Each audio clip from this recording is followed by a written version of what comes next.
कि इस लड़के ने दवा खा के मेरे साथ संबंध बनाए, जिस कारण वो गाइनों को दिखाया तो गाइनों ने बताया इसको इस तरीके से है कि जैसे कि इसके साथ गैंग में हुआ हो। फोटोज वगैरह भी आप देख लो, बिल्कुल स्वस्थ लड़की गई है, सब कुछ सही रहा है। 3 फरवरी को हुई शादी। 7 फरवरी को लड़की अस्पताल में भर्ती हुई और फिर 10 फरवरी को मौत। इन 8 दिनों के अंदर एक लड़की जिसकी अभी अभी शादी हुई थी, जिसके सपनों की कई उड़ान बाकी थी, लेकिन इसके सपनों की उड़ान शादी के साथ ही खत्म हो गई।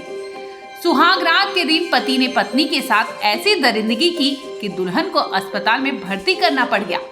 दरअसल पति ने सुहाग रात के दिन सेक्स वर्धक गोलियां खाने के बाद पत्नी के साथ संबंध बनाए, जिसके बाद पत्नी जख्मी हो गई और इलाज के दौरान उसकी अस्पताल में ही मौत हो गई। ये मामला यूपी के हमीरपुर का है।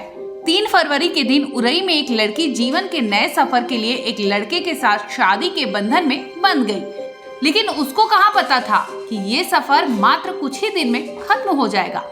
4 फरवरी के दिन लड़की मायके से विदा होकर ससुराल आ गई। आपको बता दें कि लड़की के माता पिता नहीं थे, सिर्फ एक भाई है जो एक दफ्तर में सरकारी नौकरी करता है। भाई ने ही अपनी बहन की शादी बड़े धूमधाम से की थी। शादी के बाद दुल्हन के भाई और भाभी कानपुर एक शादी अटेंड करने चले गए थे। शादी के बीच में ही भाभी को लड़की के ससुराल वालों से फोन आया कि दुल्हन की तबीयत खराब है, उसको उल्टियां हो रही हैं। हमारी ननंद की शादी हुई थी, माँ बाप नहीं है, सास ससुर नहीं है हमारे, हम ही लोग ने शादी की। तो बिट्टी की जब शादी 3 फरवरी की शादी थी और 4 की विदा थी। ये लोग 4 को विदा होके गए हैं, तब फोटोज वगैरह भी आप देख लो, बिल्कुल स्वस्थ लड़की गई है, सब कुछ सही रहा है। हमें 7 तारीख को हम लोग कानपुर शादी में अटेंड करने जा रहे थे, हस्बैंड और मैं और बिटिया मेरी।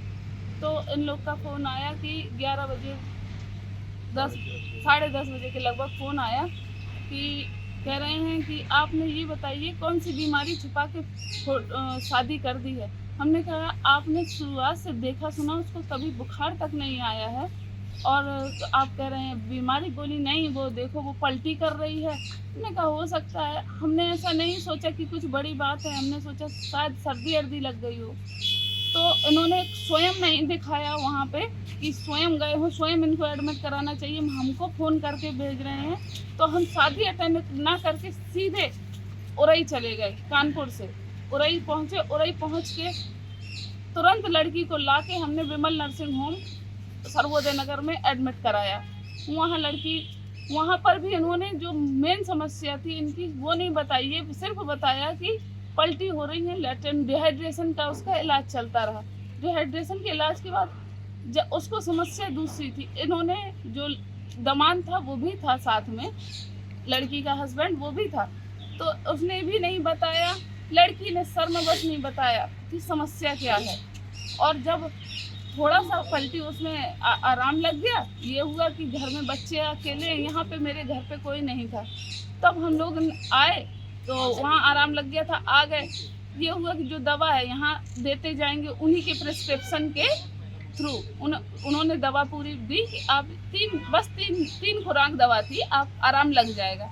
जब आराम नहीं लगा तब मैंने लड़की को जोरबस पूछा कि क्या समस्या है, तब उसने हमको रियल समस्या बताई कि इस लड़के ने दवा खा के मेरे साथ संबंध बनाए, जिस कारण वो गाइनों को दिखाया तो गाइनों ने बताया इसको इस तरीके से है कि जैसे कि इसके साथ गैंग रेप हुआ हो। इस तरह से इसकी बॉडी पूरी उसी से इन्फेक्शन फैल गया पूरा।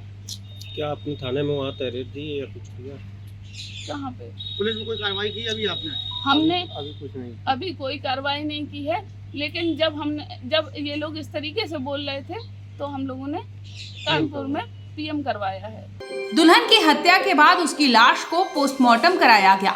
वहीं दूल्हे और उसके परिवार वाले घर पर ताला लगाकर फरार हो गए। लड़की के भाई ने ससुराल वालों के खिलाफ शिकायत दर्ज कराई है और पुलिस से इस केस में जल्द से जल्द कार्रवाई की मांग की गई है। ब्यूरो रिपोर्ट, क्राइम तक।